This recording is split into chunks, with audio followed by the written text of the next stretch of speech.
Hello, welcome to my channel. ఈరోజు ఈ వీడియోలో మనం లిక్కర్ స్కామ్లో ఏటూ నిందితుడిగా ఉన్నటువంటి శ్రీ వాసుదేవరెడ్డి గారిని ప్రస్తుతం పోలీసులు అరెస్ట్ చేయడం జరిగింది. ఇంతకాలం ఆయన అరెస్ట్ చేయకుండా ప్రస్తుతం అరెస్ట్ చేయడం వెనక కారణాలు ఏమై ఉంటాయి? యాక్చువల్గా ఈయన ఎప్రూవర్గా మారిపోతానని చెప్పి తనకి ముందస్తు బెయిల్ మంజూరు చేయాలని చెప్పి హైకోర్టులోని పిటిషన్ దాఖలు చేయడం జరిగింది.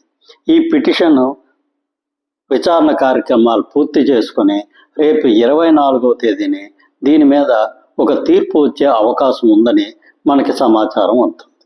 అంటే ఇంకో 3-4 రోజుల్లోనే దీని మీద తీర్పు వచ్చే అవకాశం ఉంది. ఇటువంటి సమయంలోనే ఆ తీర్పు వచ్చేదాకా ఆగకుండా అర్జెంటుగా ఇప్పుడు ఈ వాసుదేవరెడ్డి గారిని అరెస్ట్ చేయడం జరిగింది. దీనికి సంబంధించి మనం కొద్దిగా ఈ వీడియోలో తెలుసుకుందాం. ముందుగా ఈ ఛానల్ సబ్స్క్రైబ్ చేసుకోకపోతే ప్లీజ్ ఈ ఛానల్ సబ్స్క్రైబ్ చేసుకోండి. ఇక విషయంలోకి వెళ్తే ఈ వాసుదేవరెడ్డి అనే వ్యక్తి ఇంతకుముందు వేరే చోట పనిచేస్తూ ఉండేవారు. మనకు తెలిసి ఈ మెరైన్ బోర్డులోనూ ఎక్కడో సెంట్రల్ గవర్నమెంట్కి సంబంధించిన రైల్వే డిపార్ట్మెంట్లోనూ పనిచేస్తూ ఉండేవారు.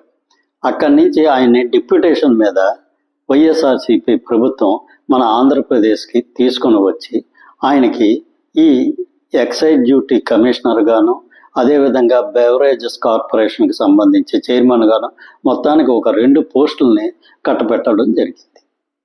ఈ లిక్కర్ స్కామ్లోని విధి విధానాలని అన్నిటినీ పూర్తిగా మార్చివేసి వాళ్ళకు అనుకూలంగా ఈ నిబంధనల్ని తయారు చేసిన వాటిలో ప్రముఖ హస్తం శ్రీ వాసుదేవరెడ్డి గారిది.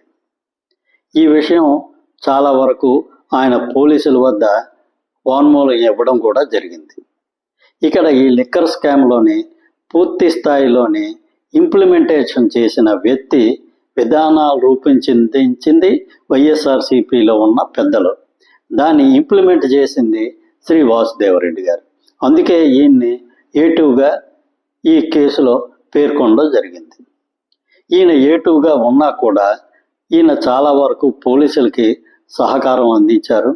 ముఖ్యంగా ఈ సిట్కి ఆయన ఎప్రూవర్గా మారిపోతాను, ఆ సమయంలో ఏమేమి అవకతవకలు జరిగాయో అవి పూర్తి స్థాయిలో తెలియజేస్తానని సిట్కి ఈయన తెలియజేశారని చెప్పి మనకి సమాచారం ఉంది. కాకపోతే ప్రస్తుతం ఇంతకాలం ఊరుకొని ఇప్పుడు సడన్గా ఆయన అరెస్ట్ చేయడానికి కారణం ఏమై ఉంటుందంటే, ప్రస్తుతం ఈ నెయ్యి కల్తీ విషయంలోనే అధికార పక్షం కొంతవరకు ఈ ప్రతిపక్షం నుంచి ఎదురుదాడి ఎదుర్కోవడం జరుగుతుంది. ఇక్కడ కొంతవరకు అధికార పక్షం అనేది డిఫెన్స్లో పడిపోవడం జరిగింది. ఇక్కడ ప్రతిపక్షం ఈ హెరిటేజ్ డైరీని కూడా ఈ నెయ్యి కల్తీ విషయంలోకి లాగి అధికార పక్షాన్ని చాలా తీవ్రంగా విమర్శలు చేస్తున్నారు. కాబట్టి దీని నుంచి కొంతవరకు డైవర్ట్ చేసి ఇదే వైఎస్ఆర్సీపీ ప్రభుత్వం మీద చాలా భారీ ఎత్తున వ్యతిరేకతను తీసుకొచ్చిన ఈ లిక్కర్ కేసుని ప్రస్తుతం తెర మీదకు తీసుకొచ్చి ఈ లిక్కర్ కేసులో ప్రధాన నిందితుడిగా ఉన్నటువంటి శ్రీ వాసుదేవరెడ్డిని అరెస్ట్ చేయడం ద్వారా ఈ వైఎస్ఆర్సీపీ నాయకులు కొంతవరకు డిఫెన్స్లోకి వెళ్ళిపోయే పరిస్థితి కల్పించడం ప్రస్తుతం ప్రభుత్వానికి ఉద్దేశం అయి ఉండవచ్చు. కాకపోతే నిజంగా ప్రస్తుతం ఈ కేసులోని వేగాన్ని పెంచి ఈ లిక్కర్ కేసులో నిందితుల్ని పూర్తి స్థాయిలోని సాక్ష్యాధారాలతో పట్టుకొని వాళ్ళ మీద కేసులు నమోదు చేసి శిక్షలు పడేటట్టు చేయాలనే ఉద్దేశమైనా ఉండి ఉండవచ్చు.